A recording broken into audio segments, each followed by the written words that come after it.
Bonjour à tous et bienvenue dans mon cabinet. Au moment de la sortie de cette vidéo, nous sommes le 12 décembre 2015 et le film tant attendu de cette année sort dans pile 4 jours. Vous l'aurez deviné, il s'agit bien de Star Wars 7. Qui dit film très attendu, dit anticipation de la part des fans. Et en termes d'anticipation, nous avons vraiment eu le droit à tout.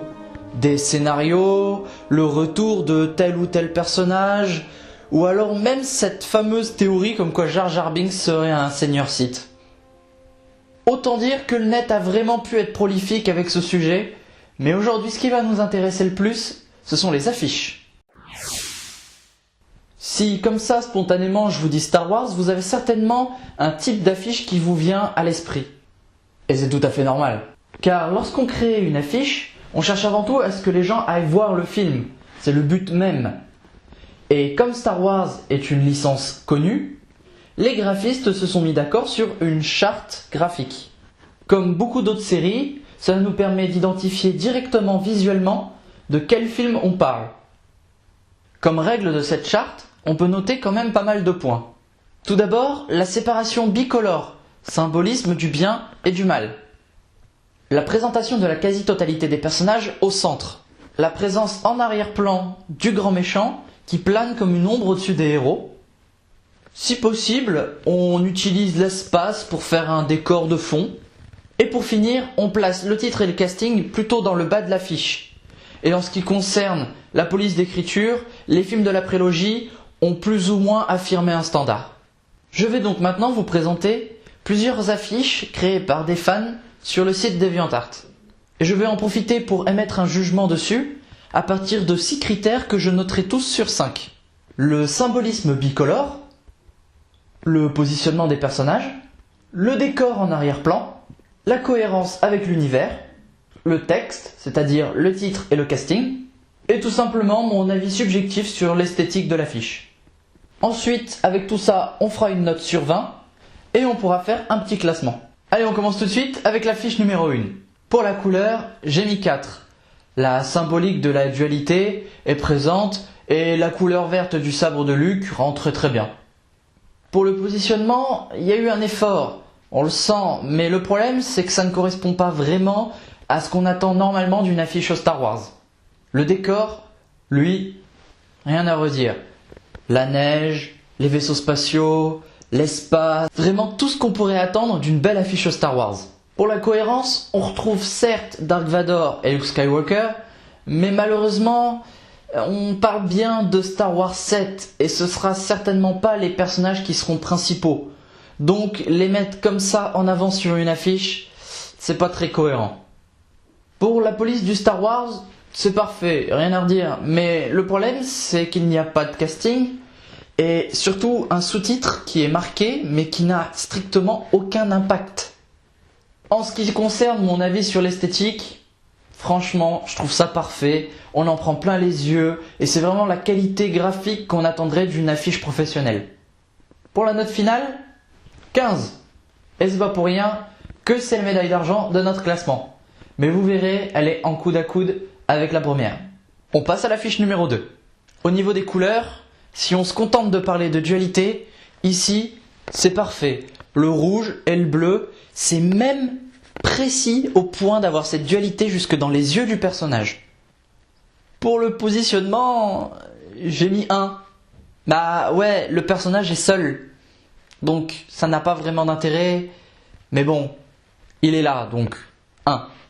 Pour le décor, je mettrais bien autre chose que 0.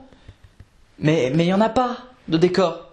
Bon, là, au niveau de la cohérence, je vois pas trop le lien. Mais bon, au vu des noms qui sont cités sur l'affiche, on pourrait estimer que c'est certainement un seigneur Sith qui viendrait par ici se balader, donc je vais quand même mettre 2. Pour le texte, on peut pas vraiment dire que le titre soit au bon endroit puisqu'il est en plein milieu, mais la police est la bonne, et puis j'ai un petit faible pour le casting. Vous l'aurez compris, au niveau de l'esthétique, cette affiche m'inspire pas grand chose. Et malheureusement pour elle, c'est dommage car elle a quand même une charte graphique plutôt intéressante. Note finale, 9,5. Et elle en profite pour attraper la médaille de chocolat, c'est-à-dire celle du premier en partant de la fin. Comme a pu le dire le plus connu des petits hommes verts, fais-le ou ne le fais pas, et il n'y a pas d'essai. Passons maintenant à la troisième affiche. Et pour la couleur, j'ai mis 2. Il n'y en a qu'une, mais au moins elle a le mérite d'être là. Encore une fois, au niveau du positionnement, il est seul. Mais au moins il est bien centré et ça peut ressembler quand même à quelque chose de plus Star Wars. Donc 2, c'est une bonne note je pense. Le décor lui est vraiment chouette. On se croirait presque sur Coruscant. Mais par contre, ça manque un petit peu de ciel étoilé. Un nouveau Senior Sith, ça peut paraître cool comme ça. Mais au niveau de la cohérence, il nous faudrait aussi des gentils. Et là malheureusement ils font défaut sur l'affiche. Au niveau du positionnement, on est presque parfait. Mais il manque le logo Star Wars et un bon titre. Niveau de l'esthétique, rien de bien foufou. Et en plus, le visage dans l'ombre me paraît carrément vide de charisme. Note finale, 11,5. Au niveau de la couleur, on retrouve bien le bleu et le rouge. Donc, rien à dire, c'est parfait. Alors le positionnement, là c'était bien tenté. Mais non, c'est une affiche Star Wars. Les personnages de dos, c'est interdit. Bon, le décor, on a juste un fond beige. Bon, pas grand chose de très excitant en soi, mais ça a le mérite d'être là. Au niveau de la cohérence, ici on a un Luke vieilli, qui utilise la force plutôt que son sabre laser, qui certainement aspire à la... What? Est-ce que ce Senior Sith crache des flammes avec les mains?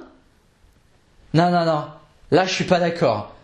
Alors, soit j'ai raté un truc dans l'univers étendu, soit il y a un truc pas très net dans cette affiche. Le texte, lui, par contre, parfaitement positionné. Il manque plus qu'un bon titre et le casting, et c'est un sans faute. Bon, pour l'esthétique générale et mon avis, ce Luke un peu vieilli a vraiment un charme et un charisme, ce qui fait que je l'ai plutôt bien apprécié, donc j'ai mis 4. Note finale, 13. Et en plus, c'est quand même la médaille de bronze. Et nous voici arrivés à la 5e et dernière affiche. On attaque avec la 5e et dernière affiche. Au niveau de la couleur, il y a un petit manquement à ma dualité chérie, mais bon, on va pas trop lui en vouloir.